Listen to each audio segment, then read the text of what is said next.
श्रीमान् वेङ्कटनाथार्यः कवितार्किककेसरी वेदान्ताचार्यवर्यो मे सन्निधत्तां सदा हृदि श्रीवासरङ्गपरकालमुनित्रयाप्तलक्ष्मात्मरक्षणिरित्वयुगागमान्तम् आचार्यभक्तिपरिपूतमनर्गशीलं गोपालदेशिकमुनिं गुरुमाश्रयामः।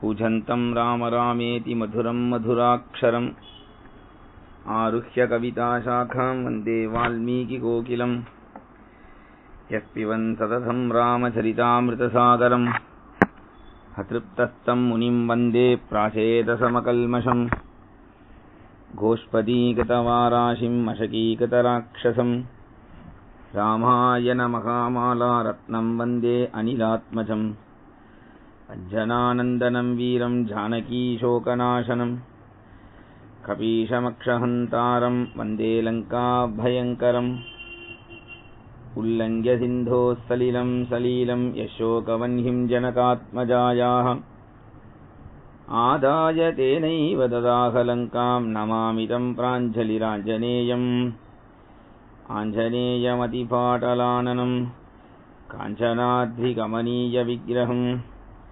पारिजाततरुमूलवासिनं भावयामि पवमाननन्दनं यत्र यत्र रघुनाथकीर्तनं तत्र तत्र कृतमस्तकाञ्जलिं बाष्पवारि परिपूर्णलोचनं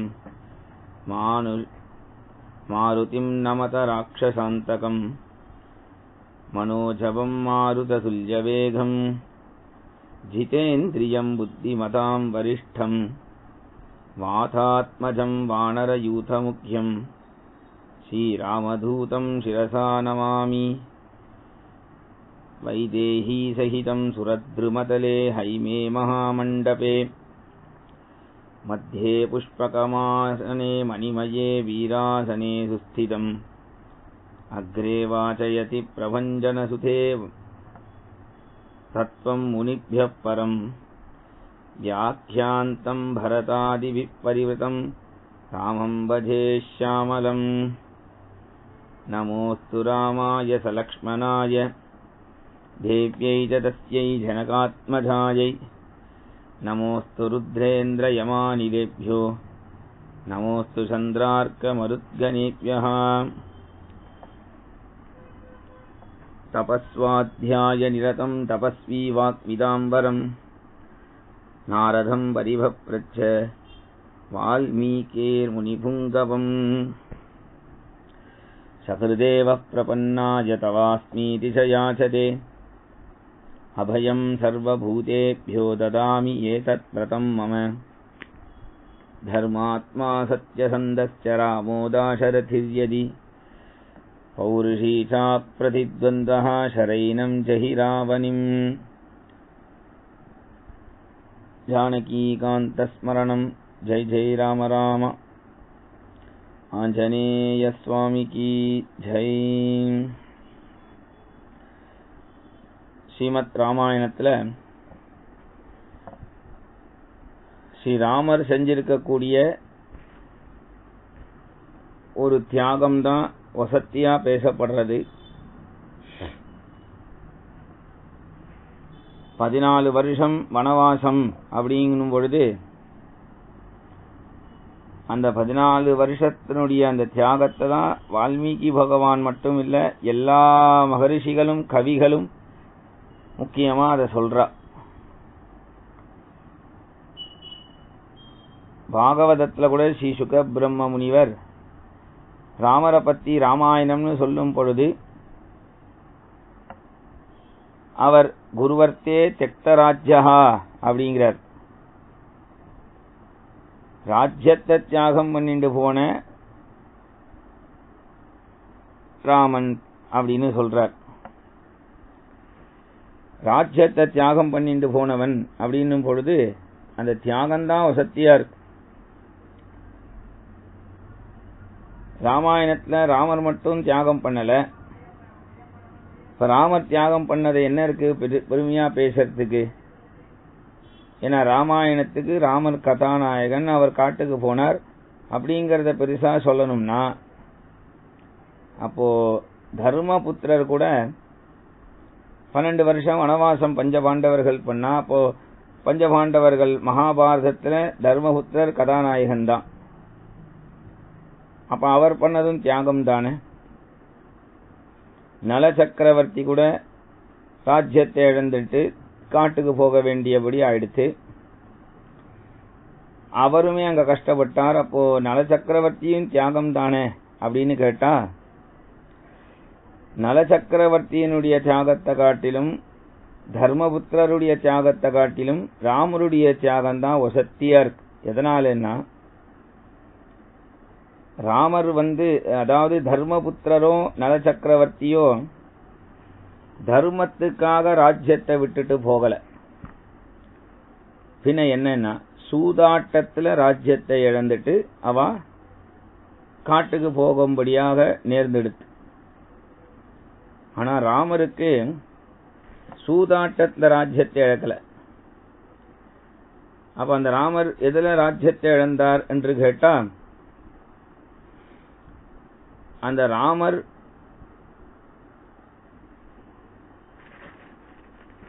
தர்மத்துக்காக சத்தியத்துக்காக ராஜ்யத்தை இழக்க வேண்டியதா போயிடுது. அப்பாவுடைய வார்த்தையை காப்பாற்றணும் அப்படின்னு இந்த இடத்துல சொல்றார். அப்பாவுடைய வார்த்தையை காப்பாற்றணும் என்பதற்காக ராஜ்யத்தை தியாகம் பண்ணிட்டு போனார். அதனாலதான் குருவர்த்தே தியக்த ராஜ்யஹா. ராஜ்ய சுகங்களை அனுபவிக்கக்கூடிய ராஜா நிறைய கிடைப்பா. ஆனா ராஜ்யத்தை தியாகம் பண்ணின பெருமை ராமபிரானுக்கு மட்டும்தான். முதல் நாளே சொன்னோம், 14 வருஷ வனவாசத்தினுடைய கதையை தான் 24,000 ஸ்லோகமாக இந்த இடத்துல எழுதியிருக்கார் வால்மீகி பகவான். லோகத்துக்கு ஒரு ஆதர்சனமான சரித்திரமா ஸ்ரீராமருடைய சரித்திரம் அமையது. உலகத்துக்கே எடுத்துக்காட்டாக இருக்கார் ராமர். ஏன்னா கல்யாணாபிஜன ஸ்ரீமான் அப்படின்னு ஒரு கதைன்னு எடுத்துட்டோம்னு சொன்னா, அதுல கதாநாயகன் பொருத்தமா இருப்பான், கதாநாயகி பொருத்தம் இல்லாம இருப்பா. இல்ல 2 பேரும் பொருத்தமா இருப்பா, கூட இருக்கக்கூடிய ஜனங்கள்லாம் பொருத்தம் இல்லாமல் இருக்கும். இங்க ராமாயணத்துல எடுத்துட்டோம்னா, அப்பான்னு சொன்னா மூத்த பையன், அப்பான்னு சொன்னா தசரத சக்கரவர்த்தி தான். தர்மம் அப்படின்னா அப்படி ஒரு சத்தியத்திலையும் தர்மத்திலையும் இருக்கார். இன்னைக்கு சத்தியம்னா யாருக்கு தெரிய போறது, தர்மம்னா யாருக்கு தெரிய போறது?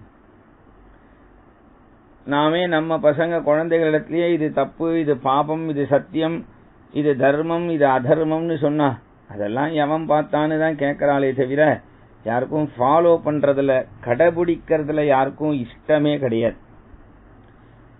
ஏன் இஷ்டம் இல்லை அப்படின்னு சொன்னா, அதெல்லாம் பொய்ன்னு சொல்லிட்டு போயிடுறா. ஏன் பொய்ன்னு சொல்றா என்று கேட்டா, அவளால அதை ஃபாலோ பண்றதுக்கான தைரியம் கிடையாது. தைரியம் இருந்தா மட்டும்தான் அப்போ எதையுமே ஒரு மனுஷன் செய்ய முடியும். அந்த தைரியம் வேணும். அதனால சொல்ற தைரியம்ங்கிறது எது? தைரியம்ங்கிறது ஒரு 10 பேரை அடிக்கிறதோ, 10 பேர்கிட்ட பெருமையா பேசுறதோ, ஒரு இடத்துல சபையில, இதெல்லாம் தைரியம் இல்லை. எது தைரியம்னா, எந்த நேரத்திலையும் சத்தியத்தையே பேசணும், எந்த நேரத்திலையும் தர்மப்படி வாழ்க்கைய சிந்தனையில, தர்ம சிந்தனையில வாழ்க்கையை நடத்தணும்.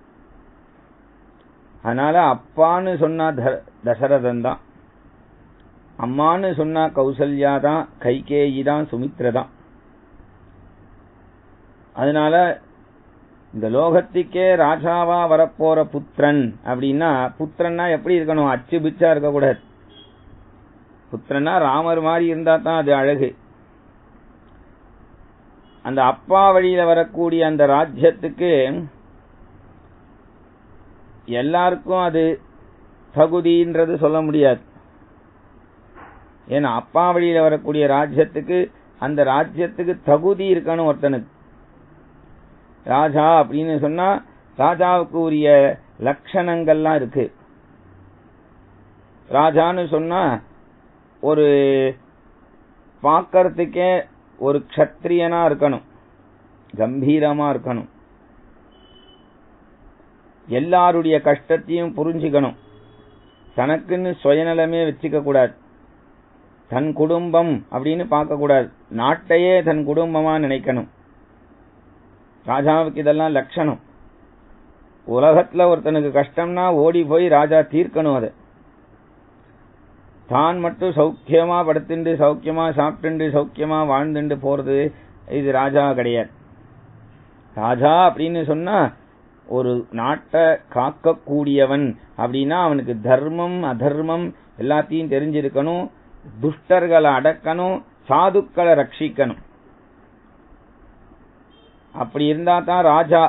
துஷ்டர்களை காப்பாத்தி சாதுக்களை தண்டிக்கிற பேர் ராஜா கிடையாது. ஏதோ ராஜ்யத்துல உட்கார்ந்துன்றதுனால ராஜாவா ஆயிட முடியாது. ராஜ்யத்துல உட்கார்ந்ததுனால ராஜா கிடையாது. அதனால சொல்றாரு இந்த இடத்துல ஜேஷ்ட புத்திரன் அப்படின்னா ராமர் மாதிரி இருக்கணும். ஜேஷ்ட புத்திரன்னா ஜேஷ்ட புத்திரன் தான். அவனுடைய மகிமை ராஜாவா அந்த ராமர் ஜேஷ்ட புத்திரனா இருக்காருன்னா அப்படி தம்பிகளெல்லாம் அரவணைச்சு அழைச்சிட்டு போறார். மூத்தவனா பிறந்துட்டா பின்னாடி இருக்கிறவாள அரவணைக்கணும். அதனால தம்பின்னு சொன்னா லக்ஷ்மணன் தான். லக்ஷ்மண சுவாமி அப்படி ஒரு அண்ணாவுக்கு கைங்கரியம் பண்றார். பரதன் அப்படி ஒரு கைங்கரியம் பண்றான். சத்ருக்னனும் அப்படி ஒரு கைங்கரியம். தம்பிகள்னா அப்படிதான் இருக்கணும். நாட்டு மக்கள்னு சொன்னாலும் அயோத்தி மக்கள் தான், அதுல ஒன்றும் சந்தேகமே வேண்டாம். ஏன்னா ஒருத்தர் கூட நாஸ்திகனா இல்லை. எப்படி நாட்டு மக்கள் நாஸ்திகனா இல்லாம இருக்கா? ராஜாவுக்கு தெய்வ பக்தி இருந்தா தான். ராஜாவே தெய்வ பக்தியே இல்லைன்னு சொன்னா நாட்டு மக்களும் தெய்வ பக்தியில இருக்க மாட்டா. அப்படி இப்ப நாட்டு மக்கள்லாம் பக்தியோட இருக்காளேன்னா அது ராஜானால இல்ல, சுபாவத்திலேயே ஜனங்களிடத்துல கொஞ்சம் பக்திங்கிறது வேரூன்றி இருக்கு. அதை யாராலையும் மாத்தவே முடியாது. அதே போல மகாராணினா கௌசல்யா, கைகேயி, சுமித்ர. ஸ்நேகிதன் நண்பன் எடுத்துட்டோம்னா சுக்ரீவன், குஹன், விபீஷணன். இவாதான் சளைக்காம கைங்கரியம் பண்ணிண்டே இருக்கிறவர்னா ஹனுமான் தான். இவ்வளவு மட்டும் இல்ல, சத்ருன்னு சொன்னாலே ராவணன் தான். அப்படி ஒரு சத்ரு. தேவர்கள்லாம் கூட நடுங்கிடுவா. கஸ்ய பிப்யதி தேவாஸ்தே அப்படிங்கிற. இப்படி ராமாயணத்துல எல்லாத்தையும் அமைச்சுட்டு தான் ராமர் இறங்கி இருக்கார். அந்த ராமருடைய காம்பீரியம், கம்பீரத்தை காட்டக்கூடிய ஒரு காண்டம் தான் இப்போ அயோத்தியா காண்டம் என்கின்றது. இதுக்கு முன்னாடி பாலலீலைகள்ல செஞ்ச விளையாட்டான விஷயம், விஸ்வாமித்திரரோட காட்டுக்கு போய் தியாக சம்ரக்ஷணம் என்கின்றதெல்லாம் பண்ணினார். அதெல்லாம் இப்போ விளையாட்டா பண்ணின விஷயம். சுபாகு மாரீச்சன் அடிச்சது, தாடகைய அடிச்சது, அதெல்லாம் விளையாட்டா பண்ணது. இப்போ நிஜமாவே விளையாட்டானா சாதாரணமா ஒரு குழந்தையா இருந்துட்டு இருக்கும் போது வந்திருக்கிற விளையாட்டு லீலை அது. இப்ப அதெல்லாம் இந்த இடத்துல வனவாசம் அப்படிங்கறதுக்கு ஒரு ஊன்றுகோலா இருக்கு. அதுக்கு முன்னாடியே ஒரு சின்ன பிராக்டிஸ் மாதிரி இங்க ஆரம்பிக்கிறார் அயோத்தியா காண்டத்தை. கச்சதா மாதுலகுலம் பரதேன ததானகः சத்ருக்னோ நித்ய சத்ருக்னः நீதः பிரீதி புரஸ்கிருதः கச்சதா மாதுலகுலம். இந்த கல்யாணத்துக்கு பரதனுடைய மாமா கேகய ராஜன் யுதாஜித் அப்படின்னு பெயர். அவர் வந்திருந்தார் ராஜ்ய அந்த கல்யாணத்துல அவரும் இருந்தார். பரதனுக்கும் சத்ருக்னனுக்கும் அவர் தான் மாமா. பரதனுக்கு மாமா. சத்ருக்னனுக்கு இல்ல, பரதனுக்கு. ஏன்னா கைகேயினுடைய பையன் தானே பரதன். ஆனா பரதனோட எப்பொழுதும் சத்ருக்னன் கூடவே இருப்பான், பரதனுக்கு கைங்கரியம் பண்ணுவான். லக்ஷ்மணன் எப்படி ராமருக்கு பண்றானோ அது மாதிரி. கல்யாணம் ஆன கையோட பரதனையும் சத்ருக்னனையும் மாண்டவி சுதகீர்த்தி இவா 4 பேரையும் அந்த யுதாஜித்துங்கிற மாமா கேகே ராஜ்யத்துக்கு தன் மாமா தன்னுடைய ஆத்துக்கு தானே அழைச்சிட்டு போயிட்டார் குழந்தைகளை. தசரதரும் அங்க போய் என்ன யுத்தமா பண்ண போறா, சௌக்கியமா தானே இருக்க போறா, அதனால அவன் அங்க கொஞ்சம் ஜாலியா விசிராந்தி எடுத்துட்டு தான் வரட்டுமே மாமா அவனுடைய ஆத்துல. மாமானா அப்படி இருக்கணும். மாமானா எப்படி இருக்கணும், தன் மருமகள் மேலேயோ மருமகன் மேலேயோ ரொம்ப பாசமா இருக்கணும், அப்பப்ப விசாரிக்கணும். அந்த மாமா அப்படிங்கிறதுக்கு அவ்வளவு மகிமை ஜாஸ்தி. சும்மா ஒரு ஒரு விரக்தினாலேயோ ஒரு வெறுப்புனாலேயோ ஹிருதயத்துல அந்த குழந்தை நல்லா இருக்கே அப்படிங்கிற எண்ணத்துலலாம் மாமா பழகாம இருக்கிறது அது மாமாக்கு தான் கெடுதலே தவிர குழந்தைக்கு கெடுதல் இல்லை. அதனால இந்த இடத்துல மாமான்னா ஓடி வரார். யாரு? யுதாஜித். பரதனை அப்படி போஷிக்கிறார், சத்ருக்னனை அப்படி கொஞ்சறார். அப்பேற்பட்ட அவர் அழைச்சிட்டு போய் 4 நாள் அந்த யுதாஜித்தும் அவனுடைய மனைவி பரதனுடைய மாமி வேளைக்கு நன்னா கவனிச்சுக்கிறாளாம். வாய ஹான்னு கொட்டாவி திறந்தா கூட பரதனுக்கு பசிக்கிறதோன்னு வாயில போட்டுருவாளாம். அப்படி பார்த்து கவனிச்சுக்கிறா. அப்ப அப்படி பார்த்து பார்த்து கவனிச்சுக்கிற அந்த குழந்தை 2 பேரும் 4 நாளும் நல்ல புஷ்டியான இருக்கணும். 4 நாள் இழைச்சி போறாளாம். சத்ராபி நிவசந்தௌ தௌ சர்ப்பியமானௌ ச காமதஹ. என்ன வேணும்னாலும் பண்ணிடுவாளாம் பரதனுக்கு சத்ருகுணனுக்கு. பிராதரௌ ஸ்மரதாம் வீரௌ விருத்தம் தசரதம் நிருபம்.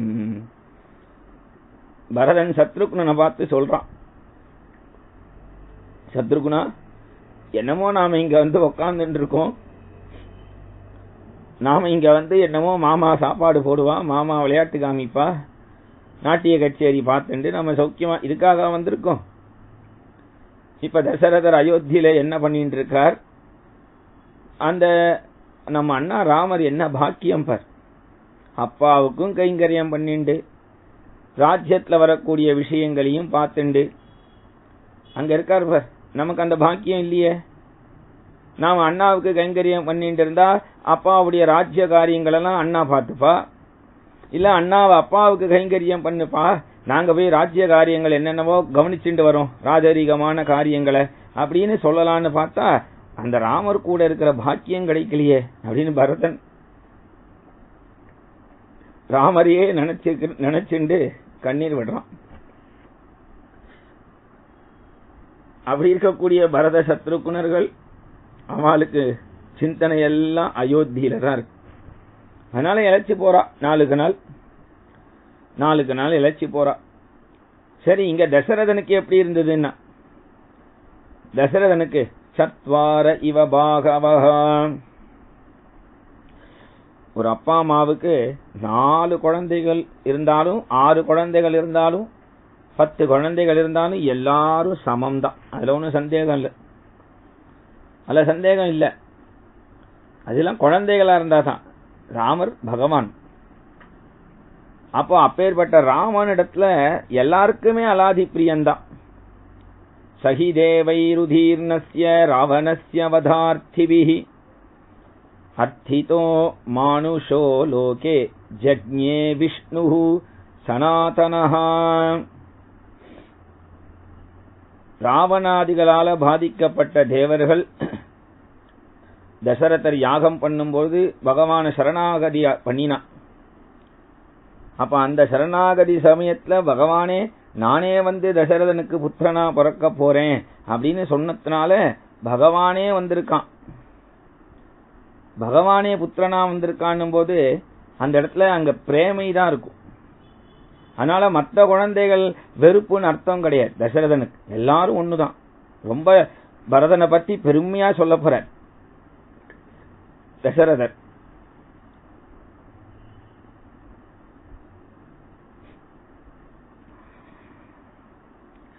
பரதன் அவ்வளவு பெரிய மகாத்மா.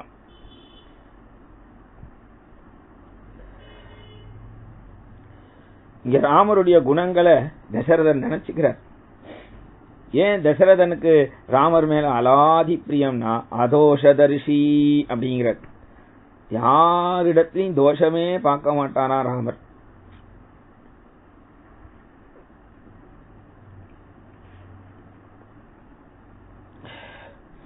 தோஷம் பார்க்கவே தெரியாதான் ராமருக்கு. கதஞ்சித் உபகாரேன கிருதேனைகேன துஷ்யதி ந ஸ்மரதி அபகாராணம் சதமபி ஆத்மவத்தயா. யாராவது ஒருத்தன் 100 தப்பு பண்றான். அவன் பண்ற தப்ப ராமர்கிட்ட போய் சொல்றான், இத மாதிரி இந்த மாதிரிலாம் தப்பு பண்றான். 99 தப்பு அவனை பத்தி சொல்லிட்டு அவன் 100வது தப்பு பண்ணும் பொழுது ராமரே பார்க்கிறார், நேரா பார்த்துடுறார். அப்ப அந்த தப்பு பண்ணவன் ராமர்கிட்ட வந்து,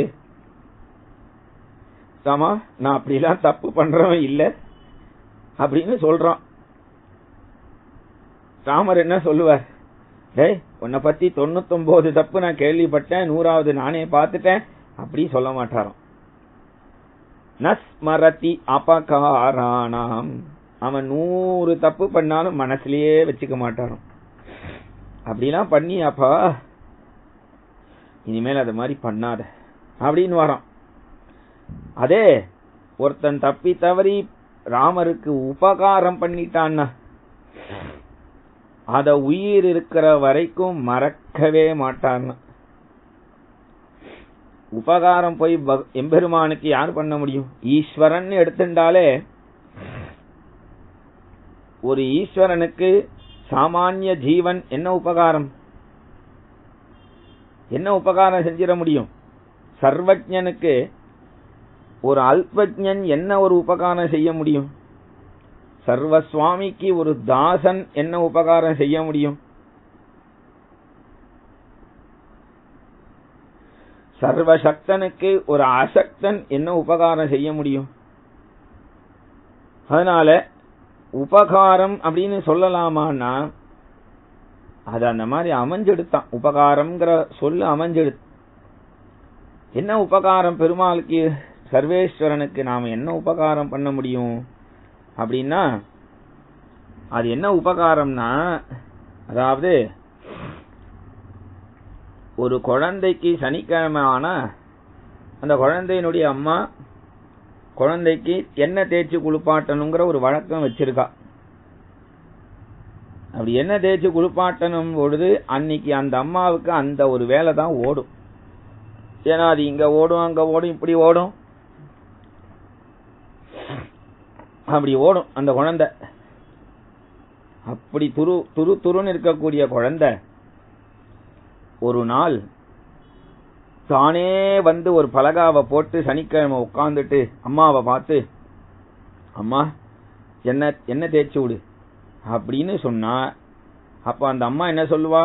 பெரிய உபகாரம் பண்ணடா குழந்தை அப்படின்னு சொல்லுவா. இந்த எண்ணெய் தேய்க்கிறதுனால அம்மாக்கு ஒன்றும் இல்லை, குழந்தைக்கு தான் பிரயோஜனம்.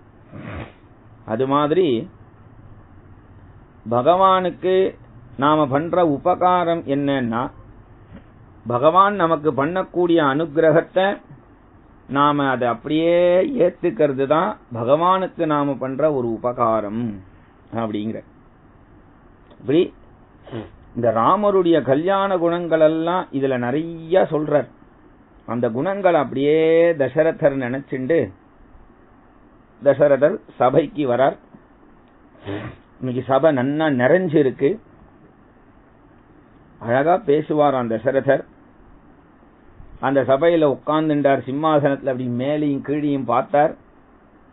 ஜனங்களை பார்த்து சொல்றார், இதம் ஷரீரம் கிருஷ்ணஸ்ய லோகஸ்ய சரதாஷிதம் பாண்டுரஸ்யாத பத்ரஸ்ய ಛಾಯಾಯಾಂ ஜரிதம் மயாம் இஹ வருஷ சஹஸ்ராணி பஹூனி ஆயும்ஷி ஜீவதः ஜீர்ணஸ்யாஸ்ய ஷரீரஸ்ய விஸ்ராந்திம் அபிரோச்சயே இதம் சரீரம் கிருஷ்ணஸ்ய. தசரதர் சொல்றார், எனக்கு வயசாயிடுத்து இல்ல அப்படிங்கிறார். எப்ப சொல்றார் பாருங்க, 60,000 வருஷம் வாழ்ந்துட்டு இப்பதான் சொல்றார் வயசாயிடுத்தோன்னு தோன்றது. ஏன்னா நான் இந்த பட்டாபிஷேகம் பண்ண காலத்தில இருந்து 16 வயசுல இருந்து இப்ப வரைக்கும் இந்த வெண்கொற்றை கொடைக்கு கீழே தான் உட்கார்ந்துருக்கேன். இந்த வெண்கொற்றை கொடைக்கு கீழே தான் உட்கார்ந்துருக்கேன். இந்த கொடையாவது கருப்பா இருந்திருந்தா பரவாயில்ல, அதுவும் வெள்ளையா இருக்கிறதுனால எனக்கு வெள்ள முடி அங்கங்க வந்திருக்கிறது இன்னைக்கு தான் நான் கண்ணாடியிலேயே பார்த்தேன். அதனால வயசாயிடுத்து போல இருக்கு.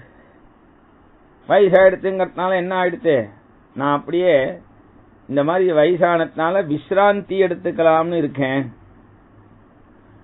விஸ்ராந்தினா இக்ஷ்வாகு வம்சத்தவர்களுடைய விஸ்ராந்தி என்னன்னு காளிதாசன் சொல்றார். சைஷவேப்யஸ்த வித்யானாம் யவ்வனே விஷயைஷினாம் வார்த்தகே முனிவிருத்தீனாம் யோகேனாந்தே தனுத்யஜாம். சைஷவம் குழந்தை வயசுல விளையாட்டும், இளமை வயசுல இல்லற சுகத்தையும், வயசான காலத்துல முனிவர் வேஷத்தை போட்டுண்டு சர்வ ராஜ்யத்தையும் தியாகம் பண்ணிட்டு காட்டுக்கு போய் தபசு பண்றது. இதுதான் இக்ஷ்வாகு வம்சத்தவர்களுடைய பழக்கம். அப்போ இந்த மாதிரி இப்போ தசரதர் அந்த மாதிரி கிளம்பிட போறாரோ அப்படின்னு ஜனங்கள்லாம் யோசிக்கிறா.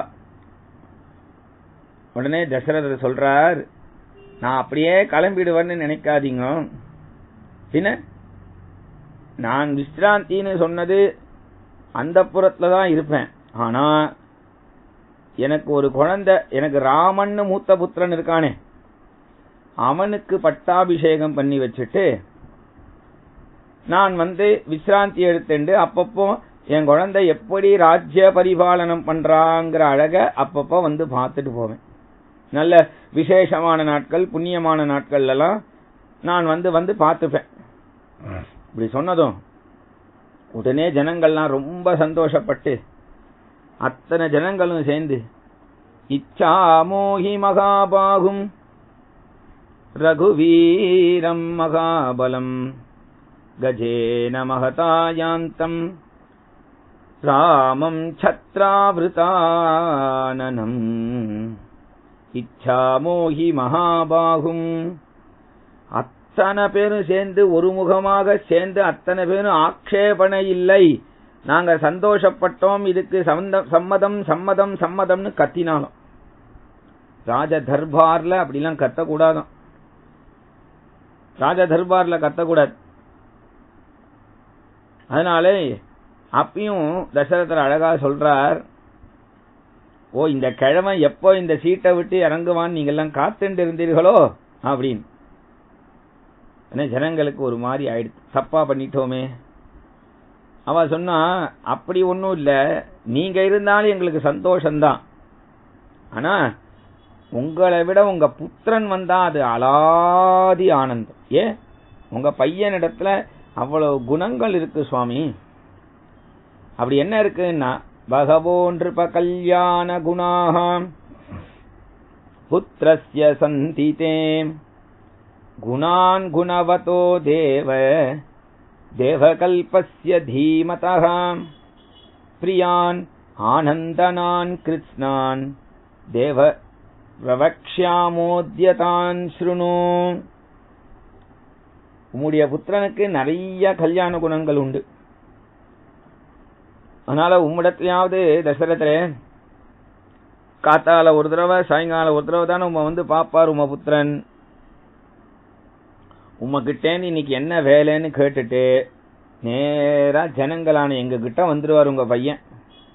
எங்களோட சகஜமா பழகி பேசிண்டு எங்களுடைய கஷ்டங்கள் என்னன்னு தெரிஞ்சு அவரவர்களுக்கு ஒரு தெளிவு ஒரு முடிவை கொடுத்துருவார். எல்லாருக்கும் ஆனந்தமா இருக்கும். இப்படி ராமருடைய இந்த பெருமையை சொன்னதும் அந்த ராமருடைய குணத்துக்கு எதுவுமே ஈடாகாதுன்னு சொன்னதுனால சுபஸ்ய சீக்கிரம்னு நல்ல காரியத்தை தள்ளி போடக்கூடாது. தள்ளி போட்டோம்னா அப்புறம் என்ன நடக்கும்னு தெரியாது, உடனே செஞ்சிடணும். அதனால சுமந்திரரை பார்த்து நீர் போய் ராமன் அழைச்சிண்டு வாரும், ராமன் அழைச்சிண்டு வாரும் தான் சொன்னான். உடனே சுமந்திரர் ரதத்தை எடுத்துட்டு போறார். ராமரை அழைச்சின்னு வர போறோங்கிற ஒரு சந்தோஷத்துல இங்கேருந்து போறார். அதனால அந்த ராமருடைய அந்த ஒரு ராமர் காலமே ஸ்நானங்கள்லாம் முடிச்சு அனுஷ்டானங்களை முடிச்சுட்டு எப்ப வேணா அப்பா கூப்பிடுவான்னு தயாரா காத்துன்னு இருக்கார். அப்படி காத்துன்னு இருக்கும்போது சுமந்திரன் அங்கேருந்து வந்தார். மகாராஜா உங்களை அழைச்சிட்டு வர சொன்னார் அப்படின்னதும் உடனே ராமர் அங்கேருந்து கிளம்புறார். சங்க ரதம், அந்த ரதத்துல ஏறிண்டார், ஒரு திண்டுல சாஞ்சிண்டார், கால் மேல கால் போட்டுண்டு கைய முட்டியில வச்சுண்டு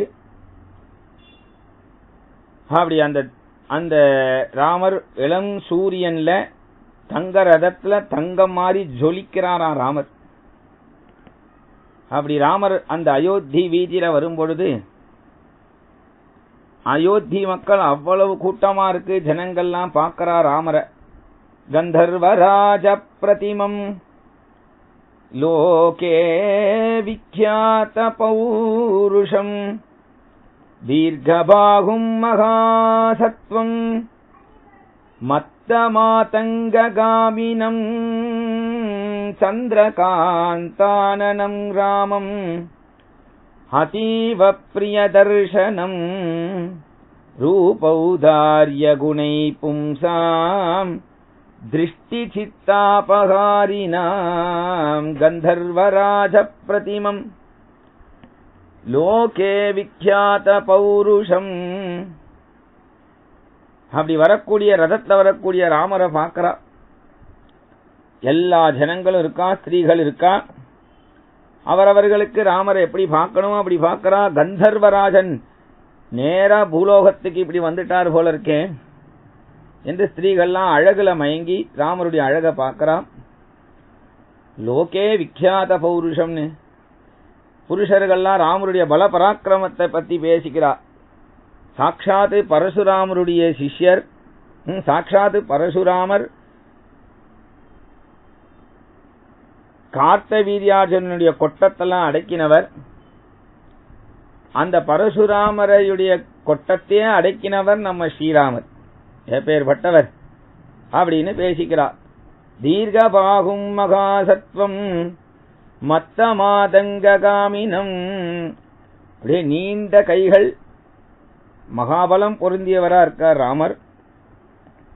பயங்கரமான கூட்டம். ராமர் அந்த ரதத்திலேருந்து அரண்மனைக்கு ரதத்திலேருந்து இறங்குறார். ஜனங்கள் அப்படி ஒரு கயிறு கட்டினாலும் திமிரிண்டு வரா.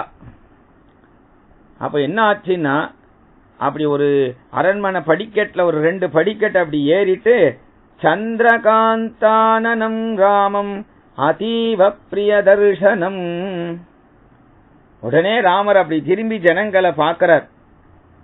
அப்படி ஜனங்களை பார்த்து கையை அப்படி காமிச்சார்.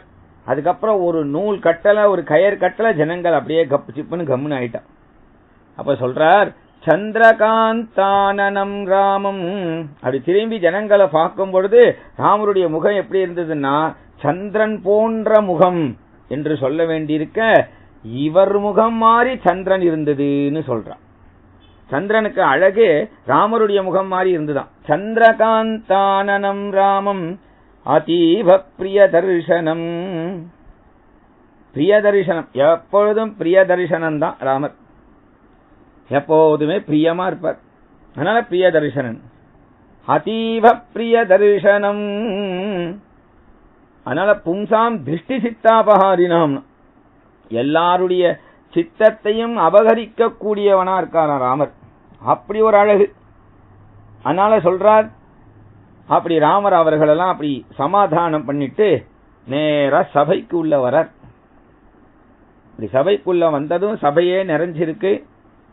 சபையில தசரதருக்கு நமஸ்காரம், முனிவர்களுக்கெல்லாம் நமஸ்காரம், மந்திரிகளுக்கு நமஸ்காரம்னு அந்தந்த நிலையில இருக்கிற எல்லாருக்கும் ஒரு நமஸ்காரம் பண்ணிட்டு ராமர் தன்னுடைய ஆசனத்துல உட்கார்ந்துட்டார். இப்படி உட்கார்ந்துட்டதும் தசரதர் சொன்னார், ராமா, இன்னைக்கு இங்க எதுக்காக சபை கூடி இருக்கு அப்படின்னா, நாளைக்கு புஷ்ய நட்சத்திரமா இருக்கு. உன்னுடைய பட்டாபிஷேகத்தை பத்தி இங்க நான் எல்லாருக்கிட்டையும் சொல்லிட்டேன். எல்லாரும் சந்தோஷம்னு சொல்லிட்டா. அதனால புஷ்ய நட்சத்திரம் உனக்கு அனுகூலமான நட்சத்திரம். அதனால நாளைக்கு உனக்கு பட்டாபிஷேகம் அப்படின்னர். நாளைக்கு பட்டாபிஷேகம் அப்படின்னது அந்த ராஜ்யத்துக்கு தானே நிறைய பேர் அலையிறா.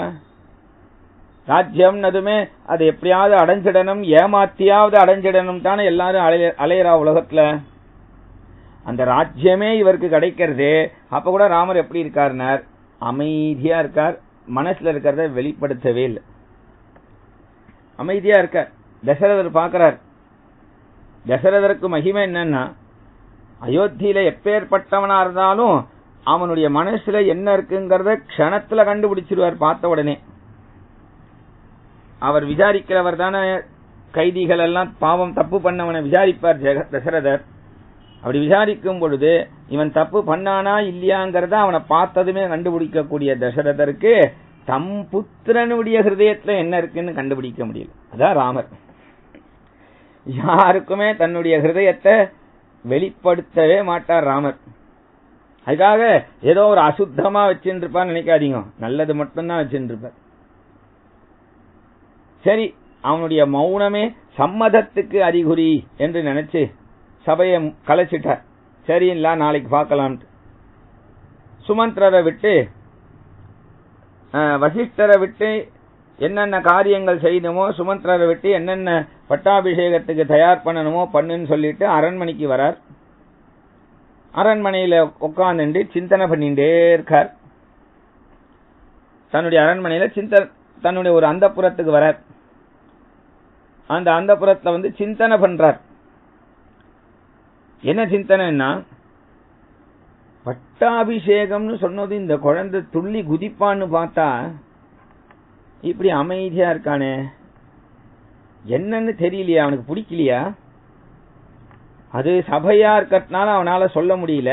இப்ப நம்ம தனியா தானே இருக்கோம், கூப்பிட்டு அழைச்சு கேட்கலாம் என்று தசரதர் ராமரை கூப்பிட்டுவான்னு சொல்றார். மறுபடியும் போய் ராமரை அழைச்சின்னு வந்தா இந்த அந்தப்புறத்துக்கு தசரதர் ராமர் தான் இருக்கார். தசரதர் கேட்கிறார், ஏன்பா பட்டாபிஷேகம்னு சொன்னனே உனக்கு இஷ்டம் இல்லையா? அப்பயும் அமைதியா இருக்கார். இவனுடைய இந்த மௌனத்துக்கு என்ன காரணம் புரிஞ்செடுத்து தசரதற்கு, ஓஹோ பரதன் இல்லையேன்னு கவலைப்படுறியா? காமம் கலு சதாம் வித்தே தே பிராதா பரதஸ்திதா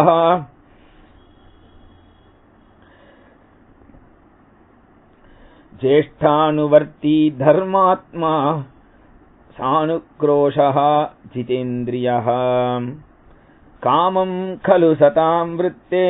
ராமா, பரதனை பத்தி நீ எதுவும் நினைச்சுக்காதப்பா, அவன் மகாத்மான்னு சொல்றார். ஏன்னா உன்னுடைய தம்பி எப்படி இருப்பான்? உன் குணம் தானே அவன்கிட்ட இருக்கும். உன் சகோதரன் அவன் உன்னை அனுசரிச்சு நடக்கக்கூடிய மகாத்மா. மேலும் உன்னிடத்துல இரக்கம் காட்டக்கூடியவன். அண்ணா தம்பிகிட்ட இரக்கம் காட்டுவாளா, தம்பி அண்ணா கிட்ட காட்டுவாளா? ஆனா பரதன் உன்கிட்ட இரக்கம் காட்டுவான். ஏன்னா தர்மம்னு சொன்னா எங்க அண்ணா ஏமாந்து போயிடுவாரே, காப்பாத்தணுமேன்னு கூடவே இருப்பான். அதனால அந்த பரதனை பத்தி நீ ஒன்னும் தப்பா நினைச்சுக்காத. குழந்தாமன் உன்ன மாதிரி தர்மம் எல்லாம் தெரியும் அவனுக்கு. அதனால நான் சொல்றேன் கேளு, சில காரியங்கள் எல்லாம் உடனே செஞ்சிடணும்பா. எனக்கும் இப்ப ஜாதகத்துல ஏதோ கிரகங்கள் சரியில்லை, அதனால நான் நடத்தணும்னு நினைக்கிறேன். அந்த நல்லதை நடக்க விட்டுருப்பா ராமா, நீ இந்த மாதிரி எல்லாம் யோசிக்காத என்று சொல்லி இத நீ ஏத்துக்கோன்னு சொல்லி ராஜ்ய விஷயமான விஷயங்களை சொல்லி கொடுத்துட்டு வசிஷ்டர் வருவார். நீ அவரிடத்துல விரதங்கள்லாம் செஞ்சுண்டு பட்டாபிஷேகத்துக்கு தயாராயிரு என்று சொல்லிட்டு ராமரை மறுபடியும் அனுப்பிட்டார் சமாதானம் பண்ணி. ராமர் அப்பாவை நமஸ்காரம் பண்ணி நமஸ்காரம் பண்ணிட்டு அங்க கிளம்புறார். கௌசல்யாமாவுடைய அந்தப்புறத்துக்கு வரார் ராமர். கௌசல்யாவோட அந்தப்புறத்துக்கு வரும் பொழுது கௌசல்யா ஏற்கனவே ராமருக்கு இந்த மாதிரி ஒரு செய்தி தசரதரை ஏற்பாடு பண்ணியிருக்காங்கிறத கேள்விப்பட்டு புது வஸ்திரம் மாத்திண்டு, நல்ல விஷயம் கேட்டா புது வஸ்திரம் மாத்திக்கணுமா, புது வஸ்திரம் மாத்திண்டு நிறைய தான தர்மங்களை பண்றா. அங்கேருந்து வந்து ராமர் உட்கார்ந்துட்டார். அம்மா, எங்க அப்பா எனக்கு பட்டாபிஷேகம்னு சொல்லிட்டாமா. ஏண்டா, அது நல்ல விஷயம் தானே, சந்தோஷம் தானே படணும். நான் அன்னைக்கே சொன்னனே உங்க அப்பா உனக்கு நல்லது தாண்டா செய்வார்னு. உங்க அப்பா உனக்கு பட்டாபிஷேகம் பண்ண போறான்ங்கிறத நான் சொல்லிட்டு தானே இருந்தேன். நல்ல விஷயம் தானே, ஏன்பா வருத்தமா இருக்க? ராமர் சொல்றார், எனக்கு மட்டும் ஏமா பட்டாபிஷேகம்ங்கிற? நாங்க 4 பேர் அடுத்தடுத்த நாள்ல தானே பிறந்தோம். 4 பேருக்கு 4 அரண்மனை இருந்தாலும் ஒரே அரண்மனையில தானே நாங்க 4 பேரும் விளையாடினோம். 4 பேருக்கும் 4 தங்க தட்டு இருந்தாலும் எங்களுக்கு நீ தானே ஊட்டி விடுவ. கைகேயி அம்மா தானே ஊட்டி விடுவா, சுமித்ரா அம்மா தானே ஊட்டி விடுவா. 4 பேருக்கும் ஒன்னாதானே பூனல் போட்டா. ஒரு குடும்பத்துல கல்யாணம் எப்போ யாருக்கு வரும்னு சொல்ல முடியாது. ஆனா 4 பேருக்கும் அடுத்தடுத்த முகூர்த்தத்துல கல்யாணம் நடந்ததே.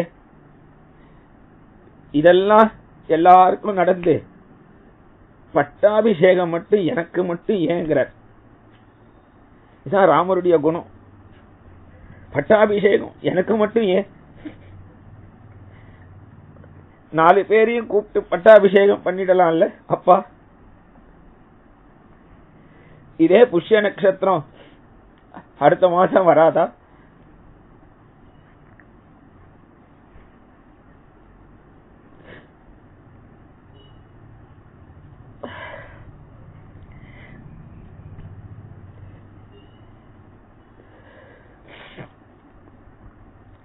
பரதனும் வந்துடட்டுமா, சத்ருக்னனும் வந்துடட்டுங்கிறார். உடனே கௌசல்யா சொல்றா, அடே ஆளுக்கு ஆளா உங்க அப்பாவுக்கு சமமா வளர்ந்திருக்க, இத நீயே உங்க அப்பாட்ட சொல்ல வேண்டியது தானே. அப்பாவை பார்த்தா எனக்கு அந்த தைரியம் வரலங்கிறார். ஏன்பா உனக்கே தைரியம் இல்லைங்கிற? கல்யாணான நாள்ல இருந்து நான் இன்னி வரைக்கும் உங்க அப்பாவை எதிர்த்து ஒரு வார்த்தை பேசினது இல்லப்பா. அவர் சொல்றத கேட்டு இருக்கேன். நான் எப்படிப்பா சொல்றது? உங்க அப்பா எது பண்ணாலும் நன்மைக்கு தான் இருக்கும். இப்படிலாம் அடம் பிடிக்காத, போய் பட்டம் கட்டிக்கோப்பா அப்படிங்கிறா. இப்படி பேசிண்டே இருக்கும் பொழுது லக்ஷ்மண சுவாமி அண்ணாவுக்கு பட்டம்ங்கிறத கேள்விப்பட்டு ஓடி வரான். அப்ப ராமர் சொல்றார், அருமையான ஸ்லோகம்.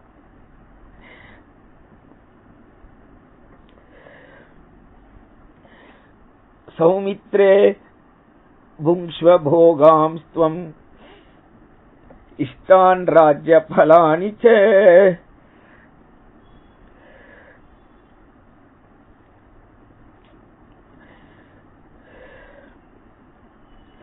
ஜீவிதம் சாபி ராஜ்யம் ச த்வதர்த்தம் அபிகாமயே.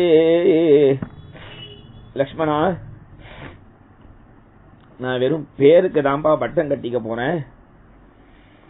நான் எந்த ஒரு ராஜ்யத்துக்கு பட்டம் கட்டிக்க போறனோ அதனுடைய அத்தனை சௌக்கியத்தையும் உனக்கு தான் உரிமை உண்டு அப்படின்னு சொல்றார். அப்படின்னு சொல்றாருன்னா ராமர் ஆளுக்காளுக்கா பேசுறான்னு அர்த்தம் இல்ல. ராமர் அனாவசியமா ஒரு வார்த்தை சொல்லவே மாட்டார். சொன்னா சத்தியம்தாங்க. இப்படி லக்ஷ்மணனுக்கு சொல்லிட்டு நேரா தன் அரண்மனைக்கு வந்தார். சீதை இடத்துல சொல்லிண்டார்.